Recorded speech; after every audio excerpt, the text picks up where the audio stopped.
ito at nawa ay gising na gising, no? Gising na gising at buhay na buhay. Ano, pwede makipag-interact mamaya. Ayan, sige. Okay, so may mga bago ba dito? Sibilia Trex. Sino yung Yeah. Yes. may nagpapa-rename kanina. Ako, Ano? si Brother Okay. Samson. Okay, si Brother Samson pala. Okay, muli magandang hapon sa ating lahat at sa ating pagsasama-sama ngayong hapon ay ako po ang naatasan na magbahagi ng salita ng Panginoon ngayong hapon at nawa po ay maging open tayo sa isa't isa.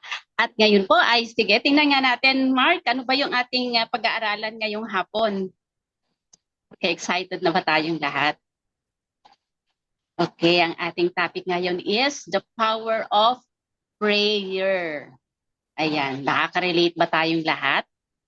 Okay, siguro bago tayo magsimula ay tayo po manay manalangin. Loving Father in Heaven, maraming salamat po sa hapong ito na kaming muli ay dudulog sa iyo, Panginoon, sa aming pag-aaral at maraming salamat sa bawat isa na naglaan ng oras, naglaan ng kanilang panahon para makinig ng mga salita and let our hearts open to your word. Let our hearts accept your love and without hesitation and to open our minds, to open our ears, to listen to your word, to open our lips that we may say what is due to you, Lord God. At maraming salamat, Panginoon. I-bless mo po ang bawat isa sa amin at i-bless mo rin po ang iyong lingkod, Panginoon, na maging daluyan ng pagpapala sa iba to share the word, Panginoon. At thank you for the opportunity, Lord God. And I know that many are called, but few are chosen. And I do believe that we are the chosen one here right now na nasa Zoom, Panginoon. Maraming salamat po. Samahan niyo po kami at buong puso namin ipinagkakatiwala ang aming pag-aaralan ngayong hapon. Thank you, Lord. This is our prayer. Amen. Okay, magandang hapon sa ating lahat at ang ating topic ngayong hapon ay the power of prayer. Ayan, sige. Next slide tayo, Mark. Okay, sa ating pong Bible verse ay hango sa book of 1 John chapter 14 verse 15. Sa verse 14, may lakas loob tayong lumapit sa Kanya dahil alam nating ibibigay niya ang anumang hingin natin kung ito'y naaayon sa Kanyang kalooban. Sabi sa verse 15, at dahil alam nating pinapakinggan niya tayo, alam din nating ibinibigay niya ang bawat hinihiling natin sa Kanya. Ayan. So, lahat,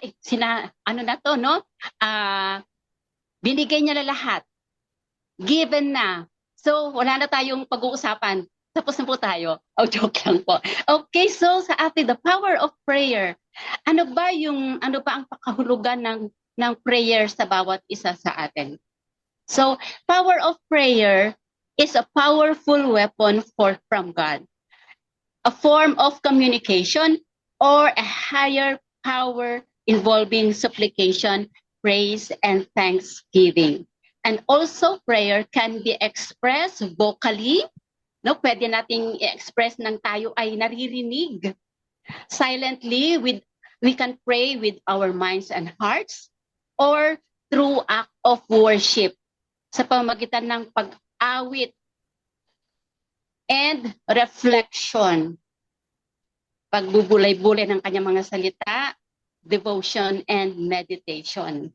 At above all, prayer is the only source of communication with God. Ayan. So, malinaw po yan. Okay, Mark. Next slide tayo. So, John knew that prayer was vital. Ito po yung isa sa mga disciples. John prayer was vital for the Christian to overcome the world, to live in assurance and for the believer to fulfill the purpose of God in this life. So mahalaga po na talagang ang panalangin ay it's a sign that we are Christian, the fulfillment of Christianity to overcome the world, para mapagtagumpayan natin. Ano ba ang mga dapat nating mapagtagumpayan dito sa ating kinagagalawang mundo? Napakarami po. Ayan, sige, mamaya pag-uusapan natin yan. Next slide, Mark. The world confidence. Next slide muna, Mark. Our confidence in appearing before God in prayer. So, yung balik tayo doon, Mark. So, the word confidence comes from the Greek word pharisaiya, which means outspokenness. We express, we deliver through spokenness, frankness, or bluntness. Publicity. Ito yung we can speak in front of many people or in a small group by implication or with assurance na hindi tayo nag-aalinlangan, hindi tayo natatakot, hindi tayo yung bang nagdadalawang isip, because we are confident that what we are saying, what we are proclaiming, or what we are declaring is true and concise. That is the word of God. It is made up of two Greek words, pas or ibig sabihin ay all or every. Reo means utter to speak. Thus, confidence means to have an outspokenness before God or a boldness to speak your heart to Him. It is about on how we express the way we pray when it comes to God. And we can speak boldness when we are in a public places, when we are in a community, or even in a small group. Kagaya ng ginagawa natin dito, this is a small group or become a bit better, a bigger group. Kasi 22 na tayo, so bigger group na to. Kasi sabi niya, when there are 2 or 3 gathered in my name, I am with them. And we are blessed that we are already 22 here. Okay, next slide, Mark. There are 2 important elements of our confidence in appearing before God in prayer. Letter A, the word of prayer. Letter B is the welcome in prayer. Magpo-focus po tayo sa the words of prayer kasi makukulangan po tayo ng oras. So, magkakaroon tayo ng part 2 for the welcome in prayer. Okay, so next slide tayo, Mark. Okay, our confidence in appearing before God in prayer, letter A is the word of prayer. Dito sa the word of prayer, meron itong underneath, nakapaloob dito kung saan, paano nagiging worst ang ating prayer. So next slide, Mark.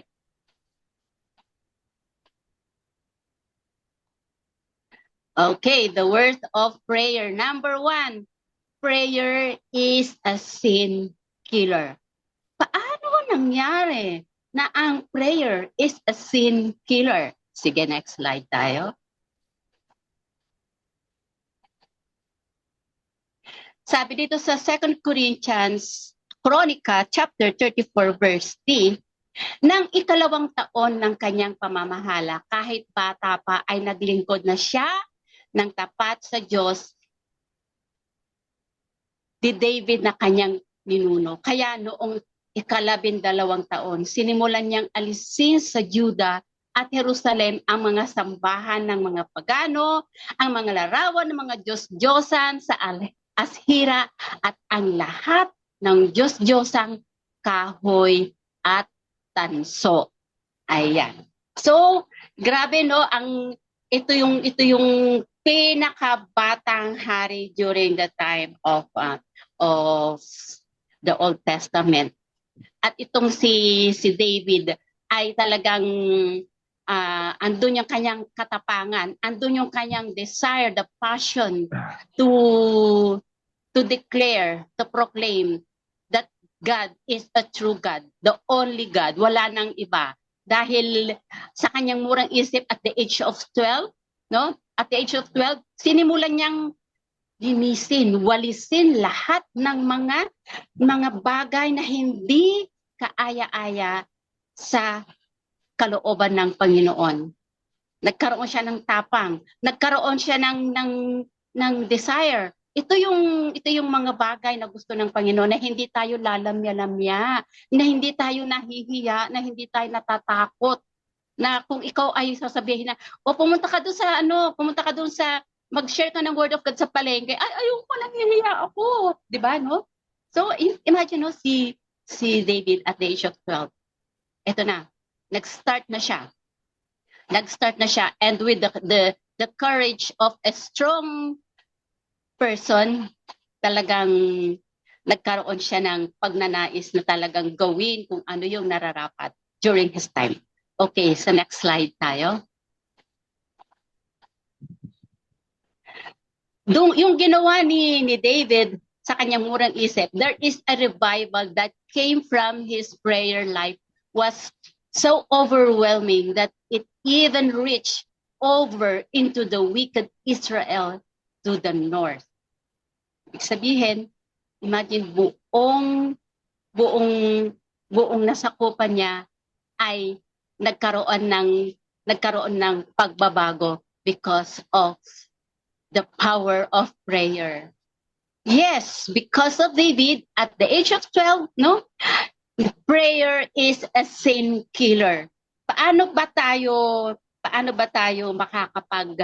natin nalalabanan ang kasalanan? Paano ba natin nalalabanan ang tukso? 'Di ba may kanta tayo na, "O tukso, layuan mo ako."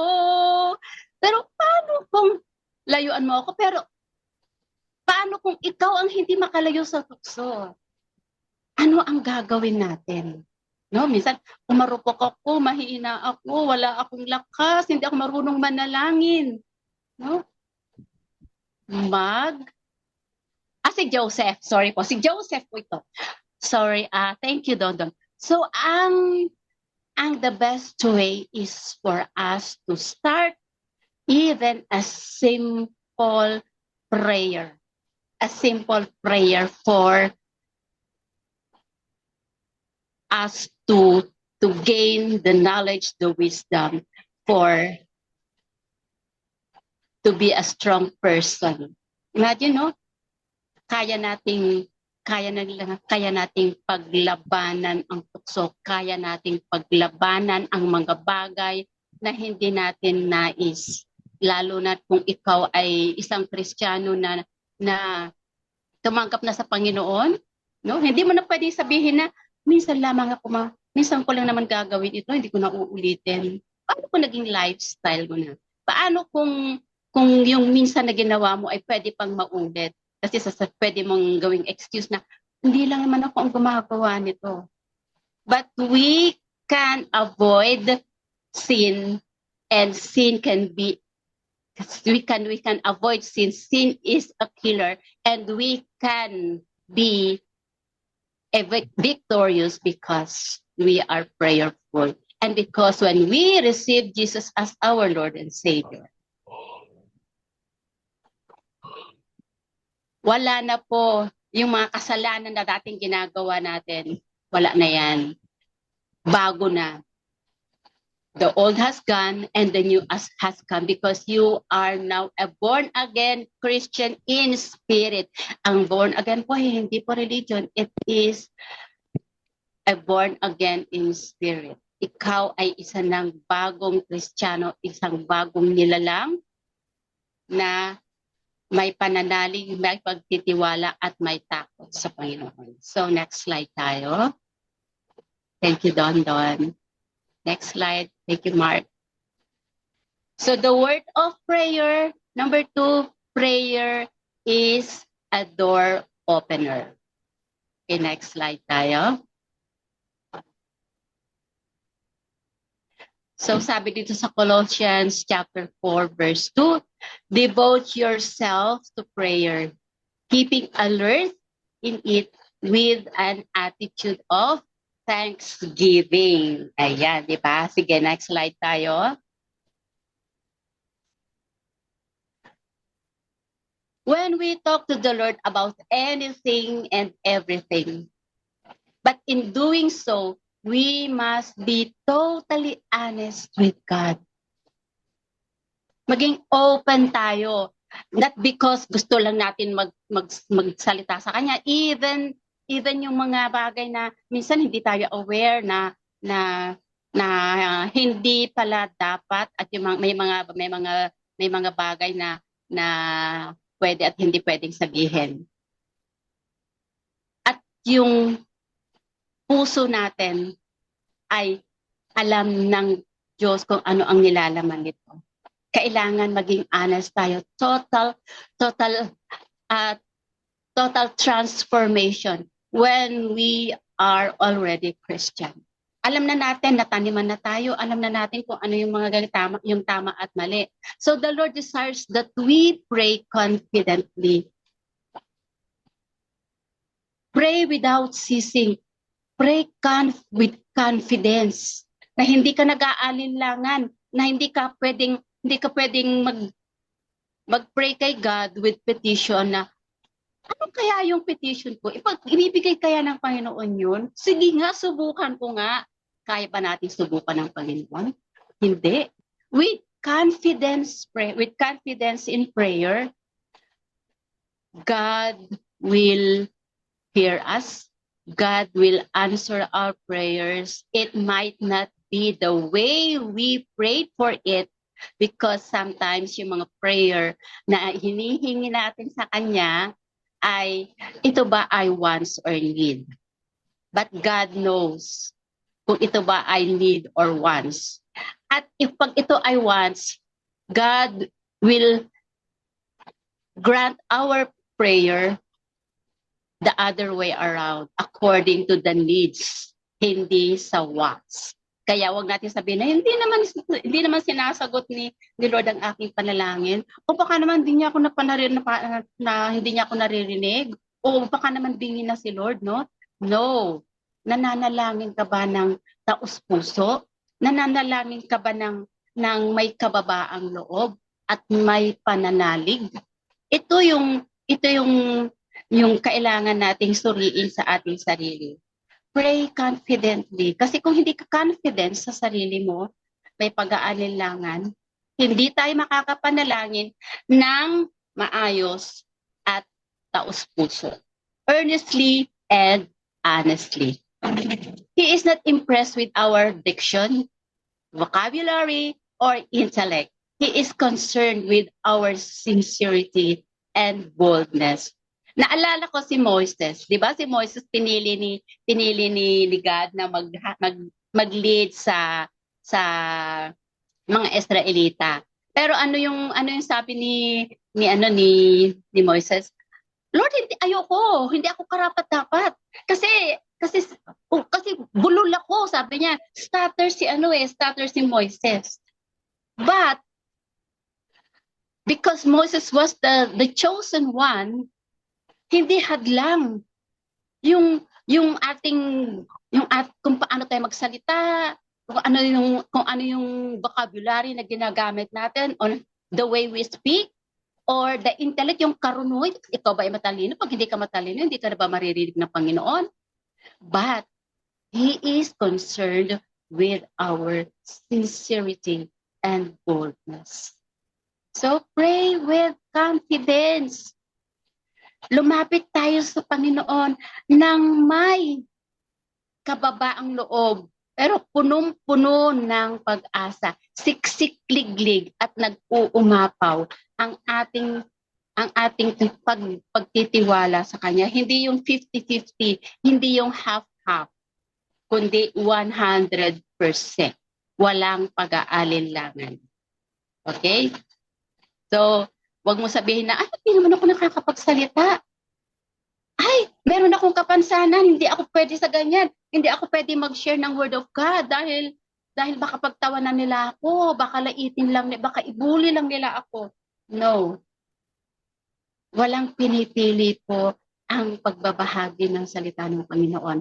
Walang pinipili po ang paglapit sa Panginoon as long as you have a good heart and honest and have a confidence in everything that you do when it comes to God. Okay, next slide tayo. So number 3 is the words of prayer. Prayer is a power bringer. Okay, sige, paano ba magiging power bringer itong ating panalangin? Ayon sa Matthew 21 verse 22, and all things, whatever you shall ask in prayer, believing, you shall receive. Ayan. So next slide tayo. Matatanggap natin ang lahat ng ating hinihingi sa Panginoon nang walang pag-aalinlangan. Claim it. Hindi mo pa man ipinapanalangin, i-claim mo na ipagkakalob ito ng Panginoon. And God, with a great heart, talagang matatanggap natin ang ating hiling-hiling sa ating Panginoon. In the light of the days in which we are living with, we need to pray. With our world in such a desperate state, we need to pray. With the gospel and the Bible under attack, we need to pray. Grabe mo. Ang daming religion. At ang gagaling makipagdebate. No? Alam niyo po, naranasan ko po yan, pero never akong nag-answer back. Hindi ako nakipagdebate sa kanila. Ano ang ginawa ko? I keep on silence and pray for them. With so many people in need of power to find purpose, to overcome drugs, to escape pornography, to save marriage and to find peace. We simply must pray. Sinasabi po dito na ang mundong ginagalawan natin ay punong-puno ng pagsubok, punong-puno ng kaguluhan, punong-puno ng agam-agam. Konting problema, nawiwindang na. Konting karamdaman, akala niya mamamatay na. No?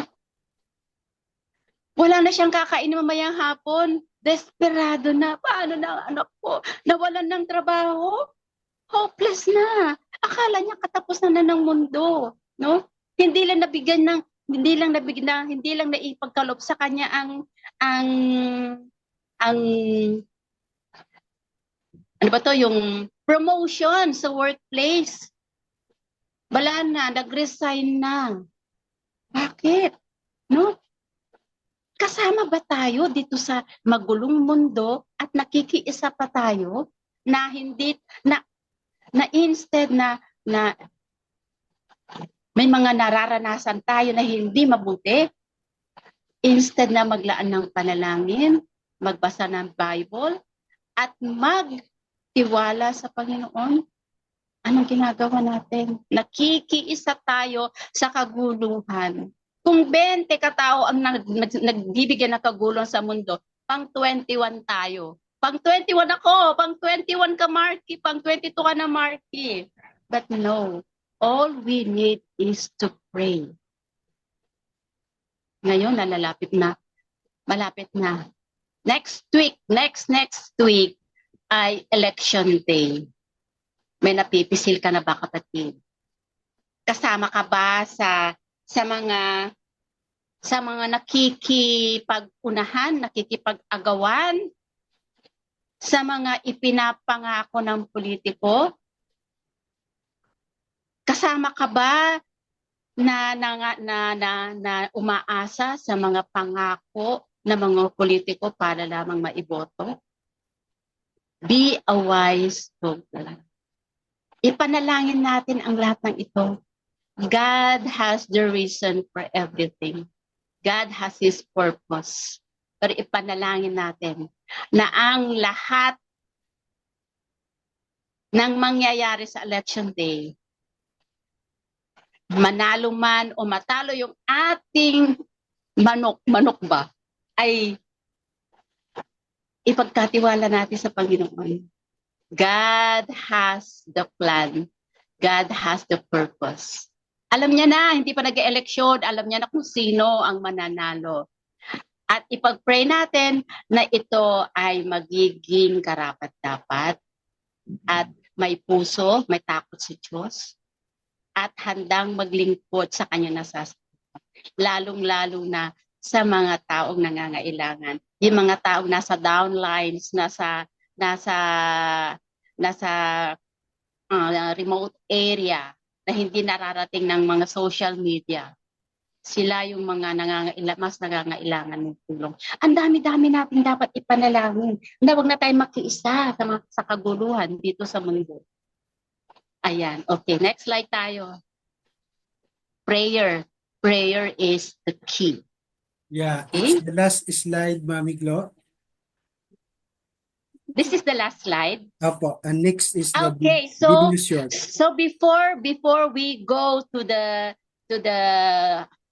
breakout room, meron tayong Mark, ibinigay ko sa iyo yung video clip na almost Yes, 2 minutes. Can we play it for para bigyan tayo ng assurance of the power of prayer. Okay. Let's watch this video clip. Kita ba yung video? Wala pa. Sige, hindi pa siya nag-start.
So, yon, no?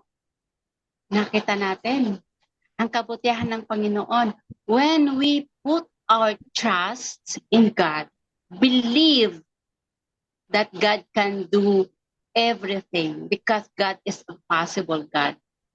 At yung mga panalangin natin, claim it na ipagkakaloob sa atin ng Panginoon nang walang pag-aalinlangan. Okay, thank you very much mga kapatid. At sa ating breakout questions, ito po ipa-flash po ni Don Tuloy.